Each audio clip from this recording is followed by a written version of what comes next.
né? Não, mas ele leu o manifesto. Leu o manifesto, do jeito dele, né? É inacreditável aquilo, né? Do lado é um ser humano. Então, assim, essa preocupação que a gente tem dentro da sociedade, que a gente tem que estar olhando com afinco, é a questão da necessidade e da desgraça do outro. Por isso que aquilo que você estava comentando ontem, que o João já até tentou te explicar, não sei se... Me conta aí que às vezes eu esqueço rápido também, você sabe, né? Mas é que a sua visão foi assim, eu tenho que ter a provocação para fazer algo, né? Dentro do capitalismo me proporciona isso. Sim. Não, mas é o que ele falou, você Sim. tem que ter a sua visão humana.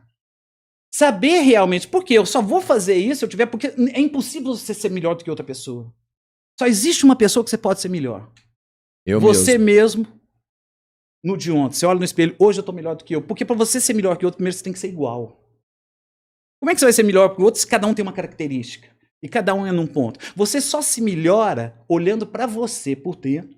E não adianta, e não é concorrência com o outro. É a união que o João falou ontem. É se unir para um bem. E construir esse bem, de certa forma. É isso que a sociedade tem que ser.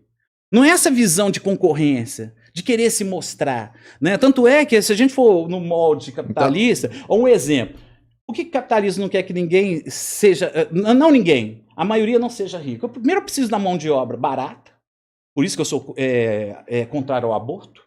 Eu vou produzir mais mão de obra, né? E aí vai. Mas ao mesmo tempo, vamos imaginar, Robertinho, amanhã você acorda com 100 milhões de dólares na sua conta. O que você vai fazer? 100? 100 milhões de dólares. Mais 100? Já? Talvez. Mais 100 é ótimo, né? Tá trabalhando sábado de manhã que você ia fazer? 100 milhões de dólares na conta, né? Me responde, o que você faria? Você não conhece não, Tijão. Cara, só acumulador. 100 milhões? Você ia curtir a vida, pelo menos? Não sei, viu, Calvin? Sabe, né? Porque eu não terei mais que me preocupar com o que eu vou fazer. Pois é. Entendeu? Mas aí vamos pensar, porque você... Mas imagina se todas as pessoas acordarem com 100 milhões de dólares na conta. O que acontece? Em um ano alguém o capitalismo tem 1 bilhão se desmorona. E alguém não tem nada. O capitalismo se desmorona. Qual vai ser a forma dele? João, me ajuda aí. Ou ele vai ter que desvalorizar tudo para perder o valor da moeda. Em primeiro momento, nós vamos ter que ser socialistas. Certo. Que aí a gente vai quase voltar pro escambo, porque se todo mundo tem 100 milhões de dólares, não, eu vou curtir a vida. Não, mas eu vou comprar pão amanhã. O padeiro não saiu, que nem aquela música do Raul Seixas, né? O empregado não saiu para trabalhar, pois sabia que o patrão não estava lá. Dona de casa não saiu para comprar pão, pois sabia que o padeiro não estava... Porque ele tem 100 milhões de dólares. Vou viajar para Miami. Não vai, o piloto não vai pegar o avião, porque ele tem 100 milhões de dólares. Se todas as pessoas ficarem milionárias, esse fetiche, essa ilusão que o capitalismo prega... Mas o comunismo não vai ficar todo mundo igual e vai parar, então. Não, de novo não. Não, de novo não. A gente falou sobre isso ontem. A gente falou sobre isso ontem. Te passa a bola. Não. Parou. Eu não dou conta disso, não. Aí é sacanagem. Não posso aí é sacanagem. Na estrutura do final. Porque o dinheiro, nada... Porra, bicho. O que é o dinheiro? Que vem até de salário, né? Do sal. Ele nada mais é que uma facilitação da troca. Imagina, eu construo sua casa. Você planta arroz. 10 mil sacos de arroz. Tá, eu vou carregar 10 mil sacos de arroz. O que é melhor? Põe cá, vale 10 mil sacos de arroz. Tô simplificando a história. 10 mil sacos de arroz. Quando você precisar, você vem aqui ou passa para alguém, você troca por uma panela para outro que faz, isso aí virou dinheiro. Ou seja, o dinheiro, de certa forma, nada mais era que uma facilitação de troca do trabalho, porque ele é um valor do trabalho humano. Deveria ser um valor do trabalho humano. Aí vem o pessoal começa a explorar o quê? O valor do trabalho do outro. Aí vem os bancos. Que a origem dos bancos, se não me engano, é judeus, né, que ficavam nas praças. Aí você me explica aí, né? Tem as ranças, né? Vem desde a Idade Média, na verdade, né? E por quê? Muitas vezes eram, de fato, os judeus, porque eles eram proibidos de ter outros trabalhos. Os judeus, quando eles saem na diáspora, em muitos reinos, eles são proibidos de ter vários tipos de trabalhos, e aí eles vão entrar na parte do comércio, que é o trabalho que basicamente vai sobrar que eles vão poder fazer. Né? E como a vedação de usura era para os católicos, né, do empréstimo do dinheiro, né, aí os judeus podiam ser os usurários, né? Então eles eram aqueles que podiam dar esse empréstimo nesses momentos. E cobrar juros. Né? Mas voltando lá atrás de várias coisas. Eu quero ouvir sua opinião sobre as armas também, Tijão. Não, primeiro, por parte, não existe nenhum plano de liberar armas que seja um plano de liberar armas para toda a população. O plano é de liberar armas para aqueles que podem comprar as armas. Que é muito diferente de você falar, vamos de fato armar toda a população e a população cuidará dela própria. Muito diferente disso. Não é esse o plano. O plano não é assim, o Estado vai subsidiar armas para toda a população e então nós vamos, de fato, criar o conceito original de milícia. Milícia é a população armada tomando conta dela própria. Nós vamos instaurar que ela vai se organizar ou nos bairros ou nas regiões e tal, e vai garantir aquela segurança ali, e cada um terá o seu fuzil na cintura e vai fazer. Isso não é isso que é pregado. O que é apregoado e o que é defendido? Vamos liberar a compra das armas para aqueles que têm dinheiro comprarem as armas, para aumentar o lucro da indústria bélica. E nós vamos ter, então, uma parte da população tendo capacidade de se armar e uma parte da população sendo vitimada pela parte da população que teve capacidade de se armar. Então é muito diferente uma coisa da outra. Porque mesmo o revólver mais vagabundo custa milhares de reais. A munição, o curso, a técnica, tudo isso. R$4.000. Né? Então, assim, o que eu tô te falando é o seguinte, o sujeito que é pobre, ele não vai ter dinheiro para comprar uma arma, ele não vai ter tempo de ir num clube de tiro, ele não vai ter dinheiro para tirar aquela permissão. Você entende? Ele não vai ter dinheiro para manter a sua... Tem que ter câmera na sua casa. Entende? Tem que ter Então, e tudo... É um aparato caro, realmente. É um aparato muito caro que não é voltado para a população em geral. Sabe? Falar que isso é feito para que a população possa ter a sua segurança é uma mentira, é uma balela. Isso é feito para que a indústria armamentística possa se lucrar mais e que você crie uma milícia daqueles que podem ter armas. Né? Em última instância, isso é feito para quê? Para garantir que todos os jagunços no campo vão poder assassinar todos os sem terras. É para garantir que todo condomínio de rico possa virar basicamente um complexo militar armado. Né? Isso não é uma questão nenhuma com segurança, antes pelo contrário. Né? A gente sabe muito bem que qualquer sociedade que se porta dessa maneira, ela vai levar inexoravelmente a um aumento da criminalidade, ao aumento dos assassinatos, ao aumento do terrorismo interno da sociedade. É só você pensar nos Estados Unidos, onde você compra uma caixa de sucrilho e vem uma R-15 junto, né? Onde tem o raríssimo fenômeno de ter mais de um assassinato escolar por dia há mais de 10 anos. Como que é? Lá nos Estados Unidos você tem pelo menos 365 school shootings em geral, com gente sendo, não necessariamente as pessoas que chegam e matam 30, 40, 50. Mas gente que chega armada, gente que mata gente que dá um tiro na perna, gente que tal. Você tem pelo menos um por dia nos Estados Unidos inteiro, há anos e anos e anos e anos e anos. É o lugar no mundo que tem mais desse tipo de coisa, e não é à toa que é o lugar do mundo que tem mais esse tipo de coisa. Por quê? Porque as pessoas têm um acesso brutal e franqueado sem nenhum tipo de preparo. E aí o que acontece? O pai tem uma arma lá guardada em casa, o moleque fica puto com um amigo, pega a arma e dá um tiro. Mas tá preso pra tem sempre, responsabilidade, né? por isso. Tá preso pra sempre. Ou não? Não erra de novo. O que você me fala sobre isso? Tem, mas a responsabilidade não traz a vida de volta. Exatamente. Desculpa. Sim, beleza, ele vai ser preso. Normalmente ele não é preso porque quando os caras começam a fazer isso, ele sabe o que ele vai enfrentar, a maioria deles se suicida no final desses ataques. Então são dos duas ataques vidas. Grandes. São várias, né? Eu falo direto, o cara tira uma e tira a própria. São tem a família que e aí tem a família de um, tem a família do outro, tem o trauma para todas essas crianças, tem o trauma para todo mundo que tá envolvido. Então, assim, é uma receita pro fracasso isso. Né? Uma receita pro fracasso.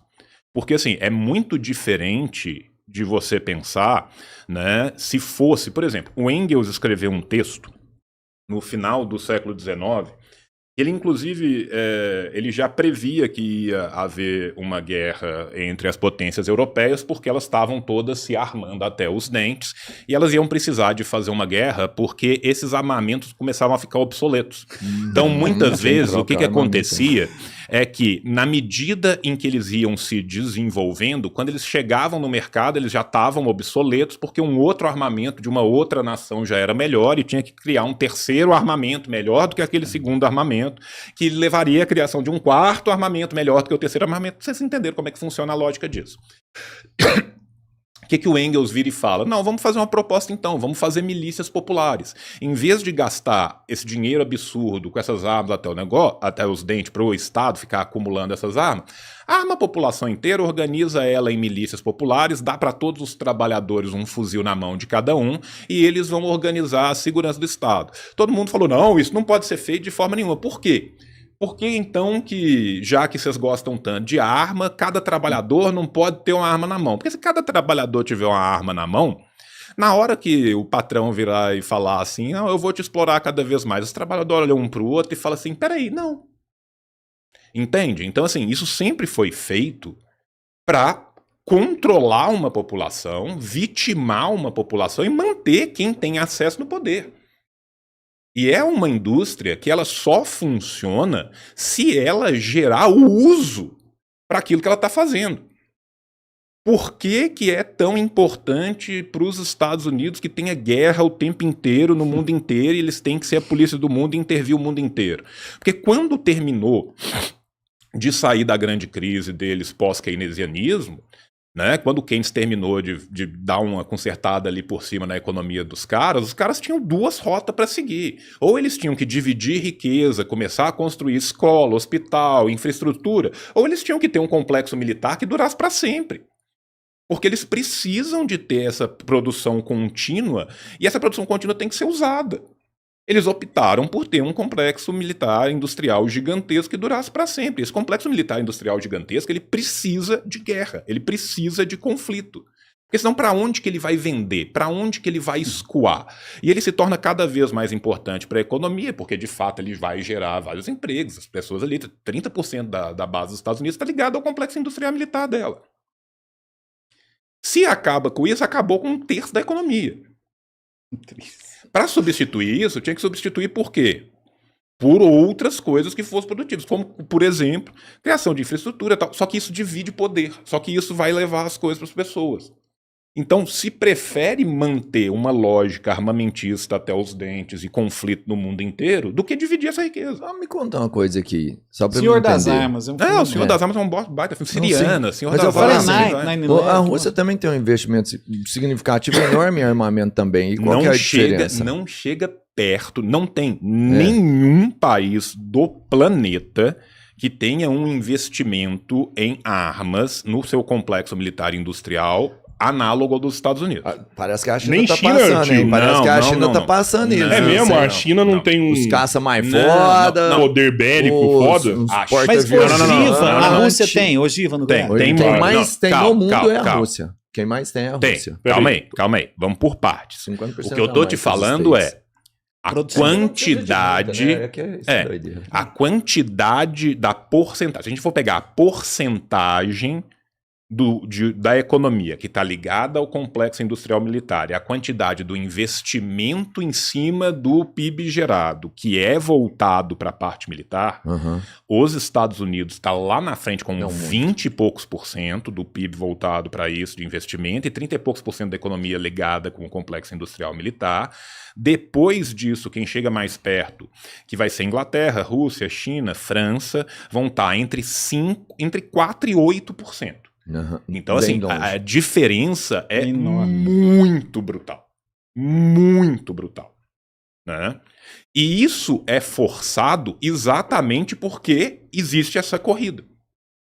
Então, isso, na época da Guerra Fria, era ainda muito maior. Por quê? Porque a partir do momento que um está se armando até os dentes, o outro precisa de se armar até os dentes, porque se um atacar, você tem que ter a possibilidade de ter a resposta.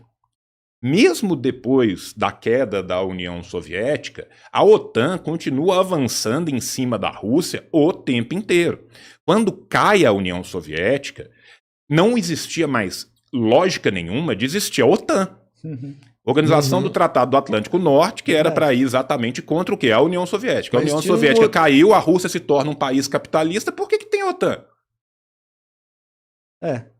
Você tinha perdeu a lógica. Uma contraofensiva da OTAN que foi diluída, não precisa mais não. Sabe? Então, assim, não precisa mais não, mas cada vez mais países vão adentro. Você pega os países que entraram na OTAN até 1991, e aí você vai pegando os países que entraram na OTAN depois de 91, todos eles são países do leste europeu fronteiriços com a Rússia. A Rússia começa a ser cercada cada vez mais de países que estão entrando ali para a OTAN. Por que esses países estão entrando para a OTAN se a Rússia agora é um país capitalista, se caiu o socialismo na Rússia? Por quê? Porque eles têm medo da Rússia, mesmo como um país capitalista, surgir como uma potência que possa se equiparar. Já é. Sim, mas o que eu tô te falando, não é que já é desde sempre. Na hora que a União Soviética cai, cara, terra arrasada brutal. Brutal. No final da Guerra Fria mesmo, A expectativa de vida das pessoas caiu de 10 a 15 anos. Teve migração massiva de milhões e milhões de pessoas. A população de boa parte dos países do leste europeu continua menor hoje do que ela era antes da queda. As pessoas migraram infinitamente porque não tinha comida, não tinha nada. A economia colapsou da noite para o dia. As estruturas do Estado colapsaram. As pessoas todas tinham acesso à saúde, educação, trabalho e moradia. No outro dia de manhã, você tem que pagar por tudo isso. Numa economia que está completamente bagunçada, sem nada. Então, assim, Romênia, por exemplo, quase metade da população da Romênia saiu da Romênia. Tem vários outros países do leste europeu que tiveram migrações massivas. Se você vai para a Europa Ocidental, boa parte dos trabalhadores que são mecânicos, bombeiro, eletricista, esse tipo de coisa, são tudo do leste europeu, que vieram nessas levas de imigração. Então, assim, foi o colapso dessas economias e dessas sociedades. A sociedade colapsou ali. Tá? Você imagina, por exemplo, as economias do leste europeu, normalmente eles tinham de 40% a 60% das suas economias atrelada à economia da União Soviética. Do outro dia de manhã sumiu metade da sua economia. Acabou. Quebra geral. Ô, João, só para lembrar, já que a questão musical também, um dos hinos que teve na Rússia foi uma música brasileira, né? Dorival Caymmi. Qual?